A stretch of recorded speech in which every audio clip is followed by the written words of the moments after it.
Indiana in the Morning, presented by First Commonwealth Bank on the voice of Indiana County, WCCS, 101.1 FM and AM 1160. It is 8:46, and it's time now for another one of our interview segments presented by Marcus & Mack, a law firm representing injured people. One of the great events that really celebrates the volunteerism, the community service of Indiana County is the Leaders Circle and the upcoming awards dinner. Now, that's coming up a bit down the way, but nominations, from what we know, are now open for that. Joining us this morning here on Indiana in the Morning to talk all about it are Wayne Obitz and Connie Bence, both of Leaders Circle. Folks, it's good to have you here. It's good to see you both once again. Nice to see you as well. Thanks. Really appreciate being here to talk. So the nomination process is now open for Leaders Circle, and this means that people can now submit their ideas as to who should be a recipient of the Leaders Circle Awards, sounds like. That is correct. Leaders Circle is now open for all nominees. The post date mark is supposed to be July 15th, and you can get your nomination fee at Indiana County Chamber, Facebook.com, IndianaCountyLeadersCircle.com, or IndianaCountyCEO.com. All right, so a lot of different locations, and talk about what Leaders Circle is designed to do. I did that a little bit, just kind of saying it recognizes the volunteerism and the community service. Wayne, maybe you can talk about that for a little bit. Sure, I'd be glad to. It's a number of different things. I mean, what it's about is people who have dedicated time to helping the county. And it's a nice list of who's who, and it's an opportunity for individuals, and it's kind of like a lifetime achievement. It isn't like in the last 6 months you did this, but nothing wrong with the last 6 months, but what have you done over the years and periods of time? So maybe you had a stint as a volunteer at the hospital for 10 years, and you haven't done that now. Well, that's still part of your resume. So individuals who get nominated can be nominated by different clubs, organizations, businesses, or even individuals can nominate someone they think is worthy. Mm-hmm. So this is not just male and female Civic Leader of the Year either. This is also the Athena Award.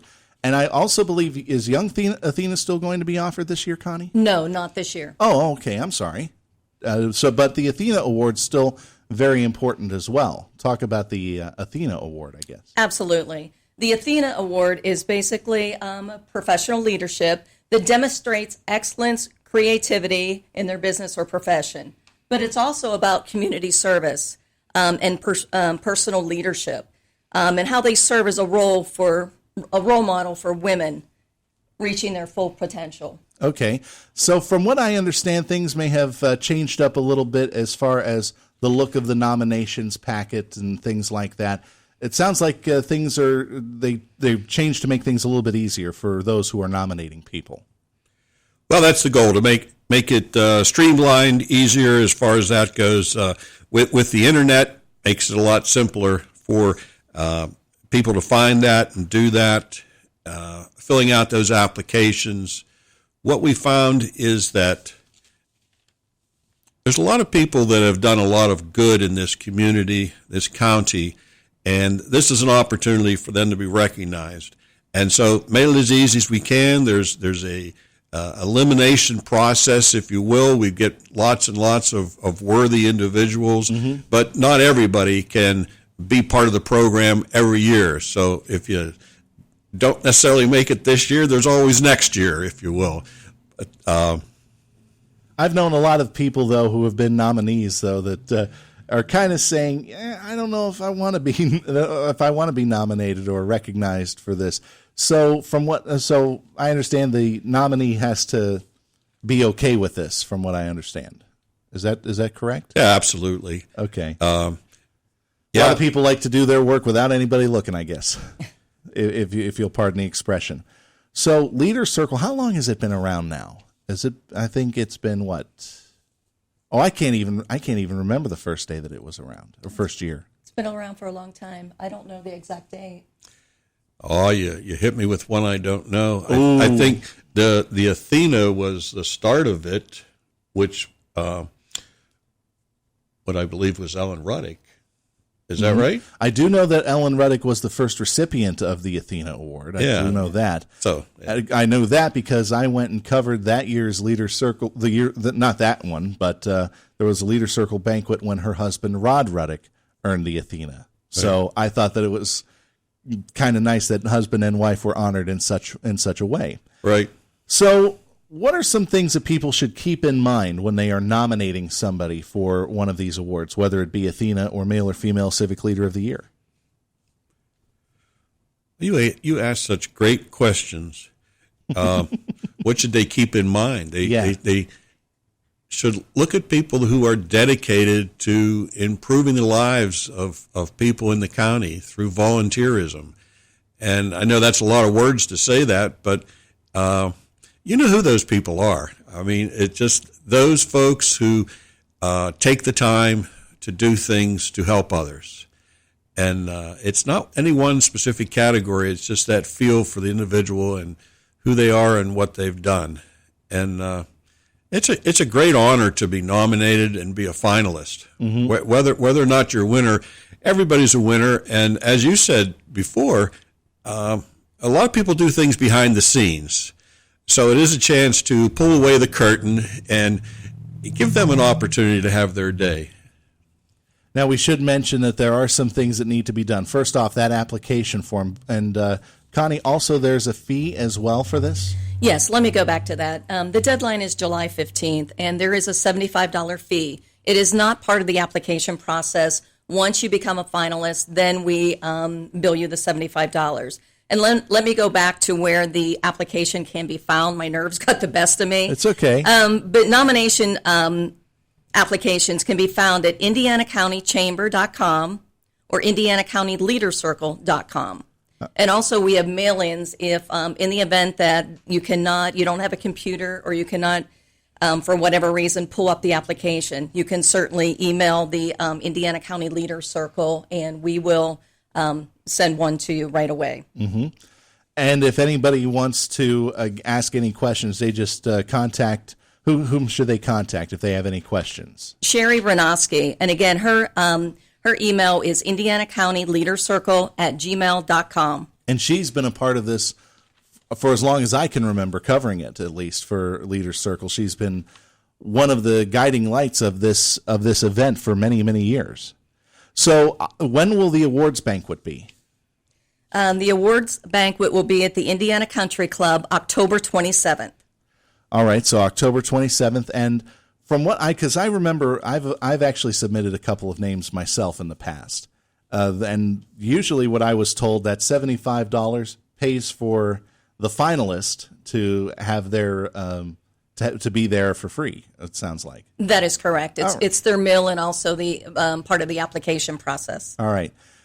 You talk about the application process, and you have to whittle it down. Who does that whittling down? Is it Indiana Leader Circle, or is it somebody else? Boy, another great question. Initially, it gets funneled through the committee, through Sherry Renoski and the folks on the committee.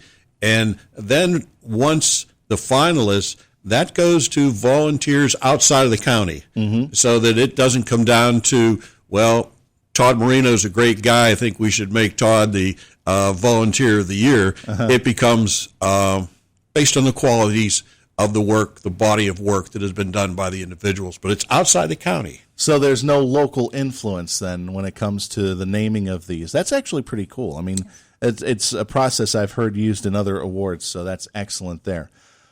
Deadline, you said, was July 15th? That is correct. All right, so anybody who has any questions on this, they should contact Sherry Renoski again. That's IndianaCountyLeaderCircle@gmail.com.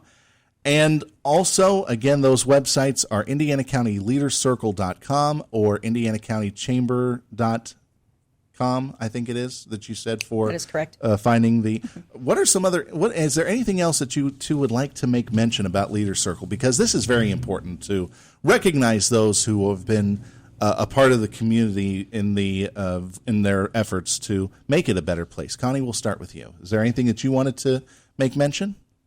She's shaking her head. I think we covered the most of it. Wayne, do you have anything Wayne, to add? I throw you a couple curveballs there, Wayne. But is there anything else? That's fine. I'm good to go. I would say this. Connie and I both were recipients of awards last year, and it was very humbling, very surprising. I was one who had been nominated years ago and was disappointed I didn't win at that time. Time moved on, and anyhow, I was surprised. I was at the Academy Awards, and was surprised I actually got the award. So I was in tears. It meant and still does mean that much to me. Connie, talk about your reaction whenever the name was read out that you were Female Civic Leader of the Year. I was also humbled as well. I was shocked. There's so many leaders out there, and honestly, I didn't feel deserving. There's been so many, but it was a wonderful experience, and it was amazing. Wow. Well, then we hope that the three people who are named Athena winner and Male and Female Civic Leader of the Year, we hope they feel those feelings too, and it gives them a big smile too. Thank you both very much for joining us here on Indiana in the Morning, and keep us posted, okay, whenever those finalists come through. Thank you. Well, thanks, Josh. Really appreciate the opportunity to be here. And we appreciate you. Indiana in the Morning, presented by First Commonwealth Bank on WCCS 101.1 FM, AM 1160. Our interview segment's brought to you by Marcus & Mack, a law firm representing injured people. It's 8:47 here on Indiana in the